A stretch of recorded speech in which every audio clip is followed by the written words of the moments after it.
والسلام على أشرف الأنبياء والمرسلين وخير خلق الله أجمعين وعلى آله وصحبه ومن سار على سبيله ونهجه واستنى بسنته إلى يوم الدين أما بعد. اللهم انفعنا بما علمتنا وعلمنا ما ينفعنا وزدنا علما. My dear respected brothers and elders, today's discussion inshallah will mainly revolve around the greatness of Allah subhanahu wa ta'ala as described in the ayat in the Quran. Just to select 2 or 3 ayat. But to begin with, from Surah Rahman, we just to introduce Rahman, who was Rahman. There's a difference in opinion, slight difference in opinion, upon who he was. According to a report from Wahb ibn Munabbih, that he is the nephew of Sayyidina Ayyub alayhi salatu wasalam, and Muqatil rahimahullah, he says that he is actually the maternal or the brother from his maternal aunt. So again, he's also mentioned in Baydawi, a book of tafsir, that the fact that he lived a rather long life, a similar life to Dawood alayhi salatu wasalam.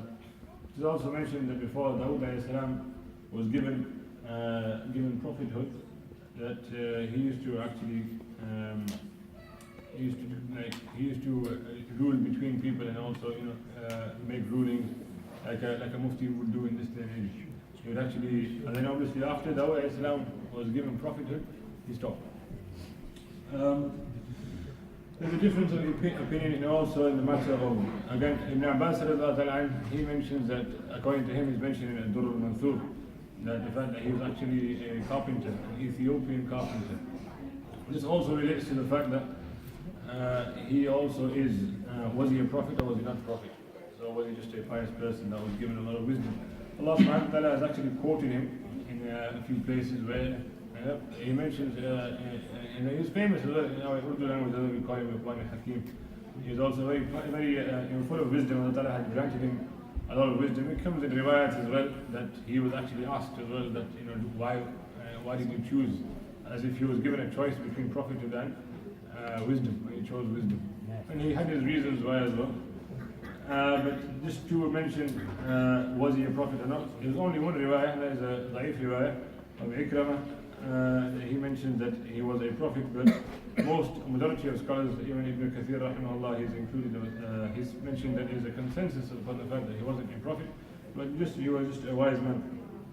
Just to mention the fact that he was an Ethiopian, the riwayah from Sa'id ibn Musayyib, rahmatullahi alayhi, that a random Ethiopian came to him in his time, and he complained to him of his color and how he was being treated, etc.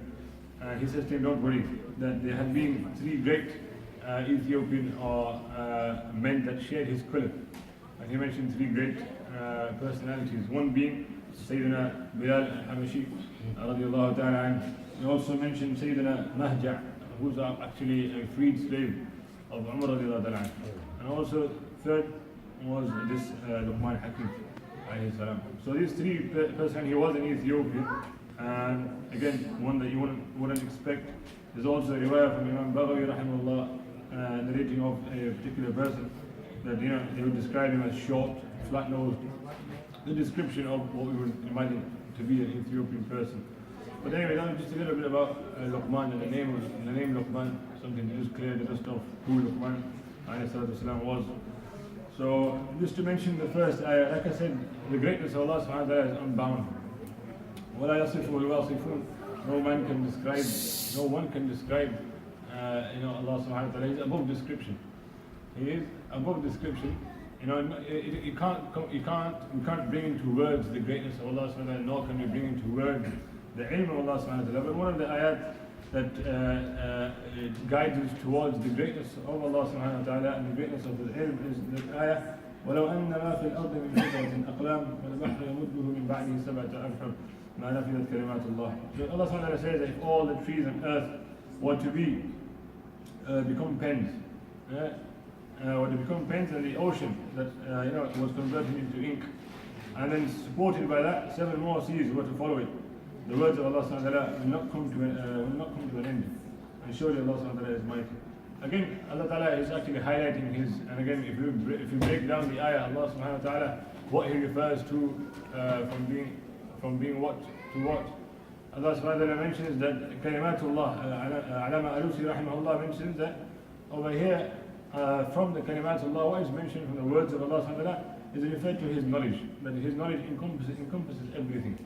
Again, the power of Allah Subhanahu wa Ta'ala, again, Allah Ta'ala mentions the fact that the 7 oceans, if they were to support another 7 seas were to support the 7 oceans, is not to allude to the fact that, or not to comply to the fact that there's actually 7 more oceans or seas somewhere else, but more to the fact that if these were to be replenished, if these were to be finished, and more were to come in the space, even then Allah Ta'ala's it wouldn't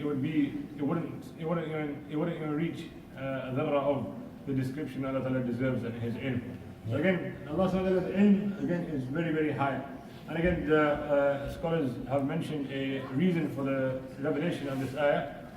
There's a story mentioned to support this, why this came. When Rasulullah Sallallahu Alaihi Wasallam, when he immigrated to Medina, he came to Medina and the Jews had a lot of questions for him.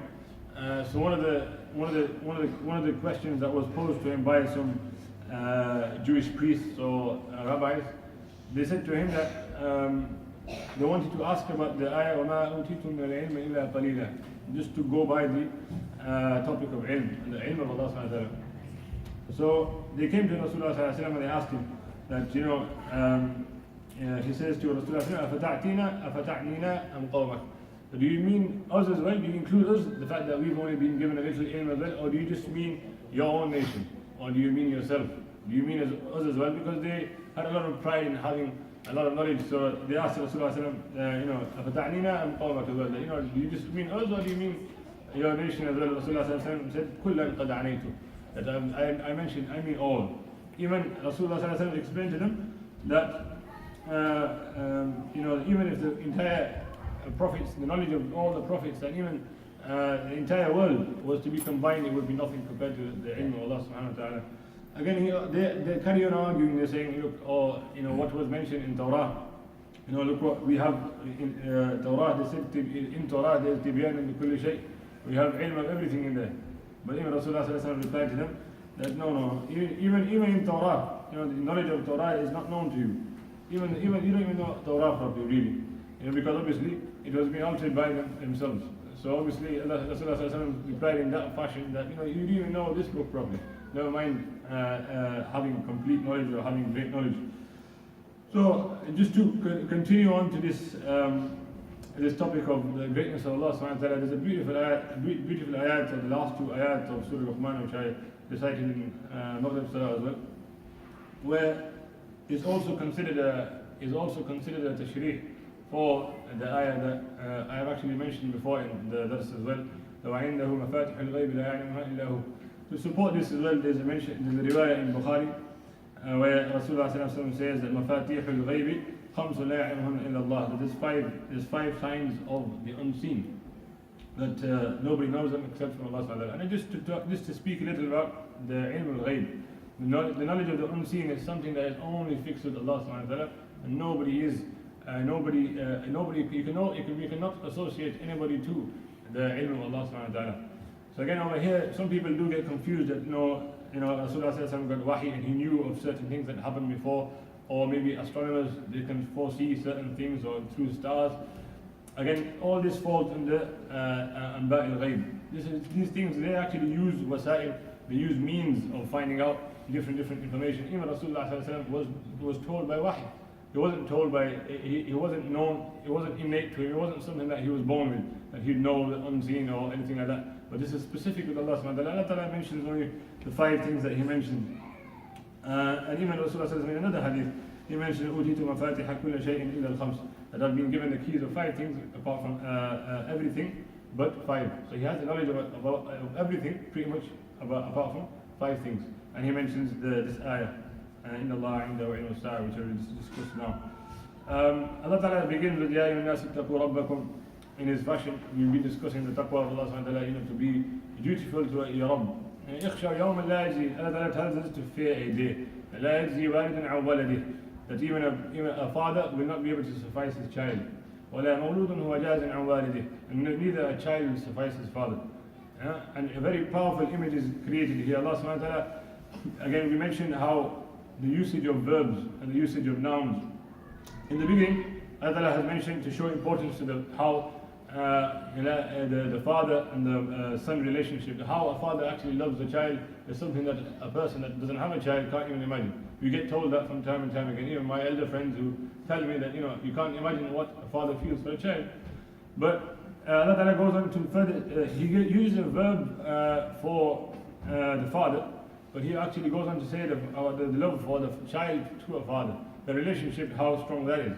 That the fact Allah Ta'ala is telling us that on the day of Qiyamah, even a child will not, that being that is from your loins is a part of flesh and blood to you. But even that on the day of Qiyamah will be of no avail to you. And this is talking mainly of matters of disbelief, where Allah subhanahu wa ta'ala is telling us that if the father is a Muslim and the child is non-Muslim, then the father can't help the non-Muslim child, and vice versa as well.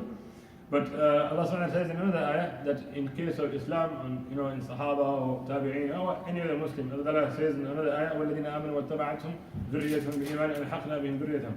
That in terms of ranking, if a child is of a lower rank than a parent or vice versa, then that child will be elevated to the rank of the parent, so they can dwell together in paradise. Because obviously the paradise is divided into different stages, and obviously the person of a lower stage cannot reach the higher stage. That's why Allah subhanahu wa ta'ala, from the sheer mercy, like we mentioned, the mercy of Allah subhanahu wa ta'ala, He'll elevate and He'll increase the deeds of a person or a child whose deeds are less than the parents.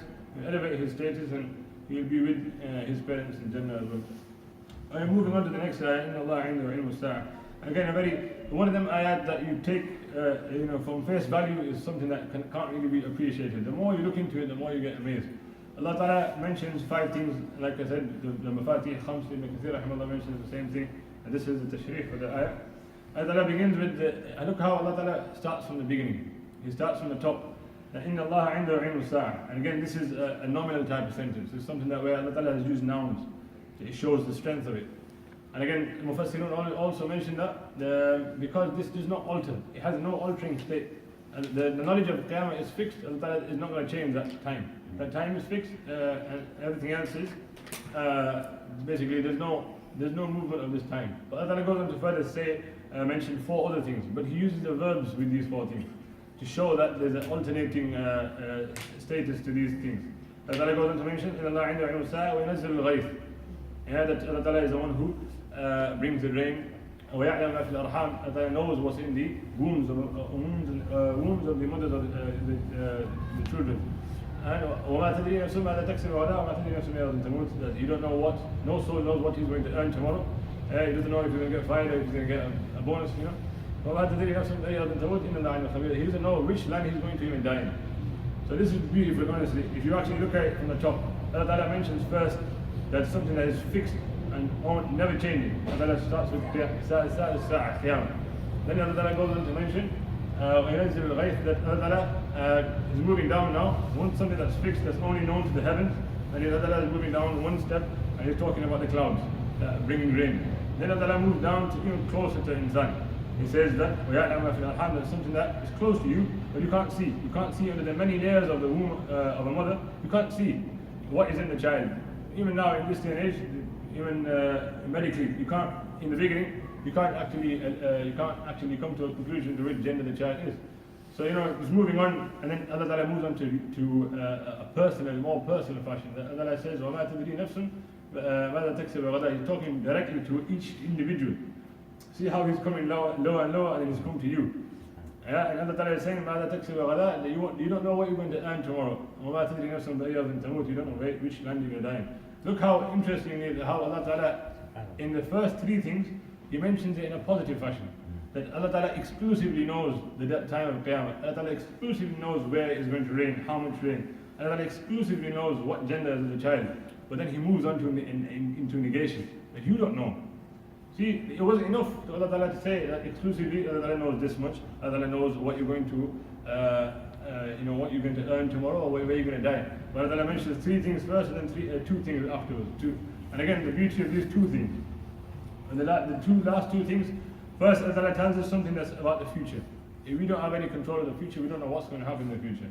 So, you don't know what we're going to earn, like I said. But Allah goes on to further say, Allah highlights a very beautiful thing over here. Allah is telling us that you don't even know the place that you're going to die in.